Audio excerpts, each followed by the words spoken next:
Haleluya. Salam sejahtera dalam kasih Tuhan kita Yesus Kristus. Kembali lagi firman Tuhan bersama Yesus Kuatku. Sebelum kita dengar dan merenungkan firman Tuhan, mari kita terlebih dahulu bersatu dalam doa. Mari kita berdoa. Bapa di sorga, dalam nama Yesus Kristus, terima kasih Tuhan buat hari ini. Kami bersyukur kemurahan-Mu, anugerah-Mu kami nikmati lagi. Dan sebelum kami melakukan segala aktivitas kami ingin mendengar dan merenungkan firman-Mu. Karena itu Roh Kudus tolong kami supaya kami mengerti firman-Mu yang kami dengar dan mampukanlah kami untuk melakukan firman-Mu. Dalam nama Yesus Kristus. Haleluya. Amin.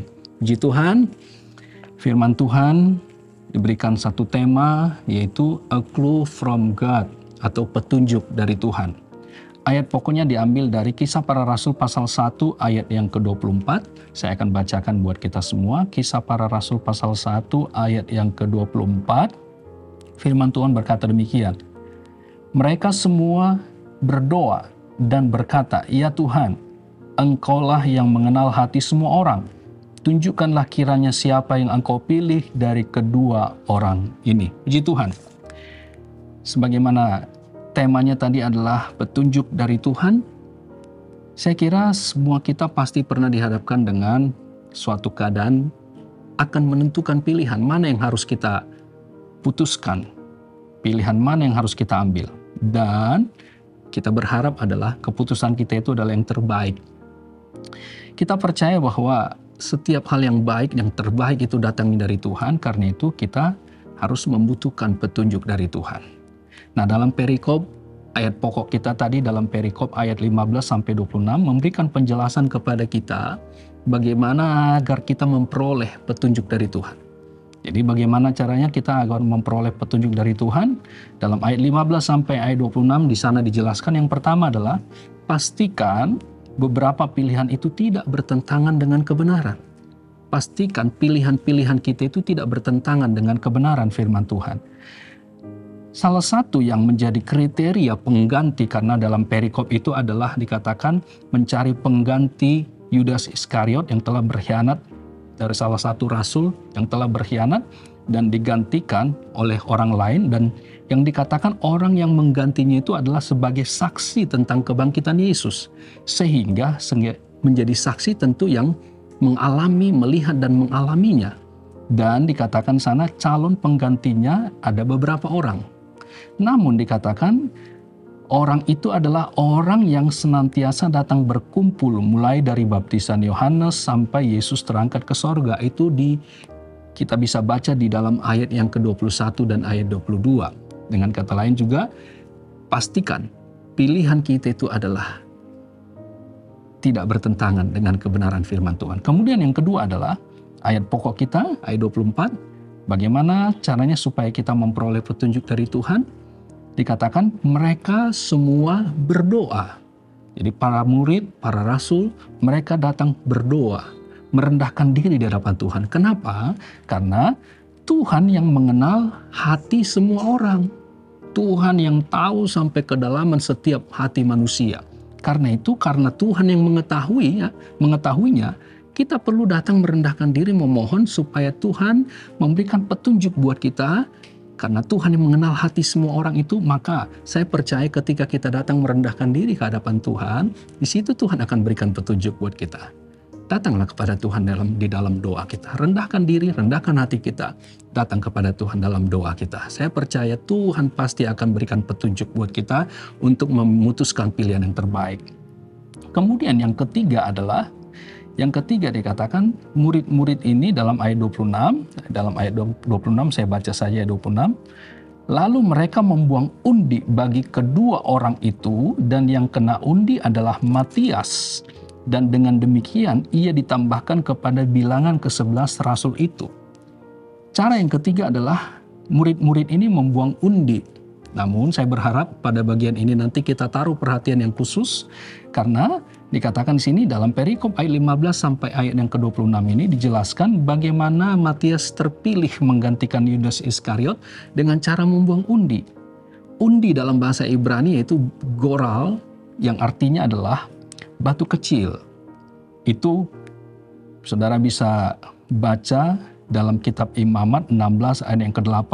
Di sana ada satu contoh bagaimana cara membuang undi. Tetapi dikatakan undi, kata itu sendiri adalah artinya batu kecil dilemparkan, ada tulisan di dalam batu itu dan dilemparkan mana yang terpilih dan itulah yang akan diambil keputusannya. Namun ternyata dalam Amsal 16 ayat yang ke-33, sekalipun undi atau batu kecil itu, 2 buah batu kecil itu dilempar untuk menentukan pilihan yang mana yang akan diambil, ternyata Amsal 16 ayat 33 berkata, hasilnya itu berasal dari Tuhan. Hasilnya itu berasal dari Tuhan. Namun yang menarik saudara-saudara bahwa setelah Roh Kudus dicurahkan, itu tadi mereka membuang undi, itu sebelum Roh Kudus dicurahkan. Namun setelah Roh Kudus dicurahkan kepada orang-orang percaya pada waktu itu, kita tidak lagi menemukan bahwa orang-orang percaya ini atau murid-murid, rasul-rasul mengambil keputusan atau memilih sesuatu itu dengan cara undi. Mereka tidak lagi menggunakan demikian. Karena apa? Ternyata peran Roh Kudus itu mutlak di sana. Ada beberapa contoh ayat disebutkan, saya sebut saja ayat-ayatnya. Bapak Ibu dan saudara-saudari sekalian bisa membaca dalam kesempatan yang lain atau membaca sendiri. Dikatakan dalam Kisah Para Rasul 13 ayat yang kedua, ada penggalan kalimat saya ambil di sana. Berkatalah Roh Kudus. Jadi Roh Kudus itu berkata. Kemudian dalam Kisah Para Rasul 13 ayat yang keempat dikatakan disuruh Roh Kudus. Jadi Roh Kudus itu menyuruh, gitu ya.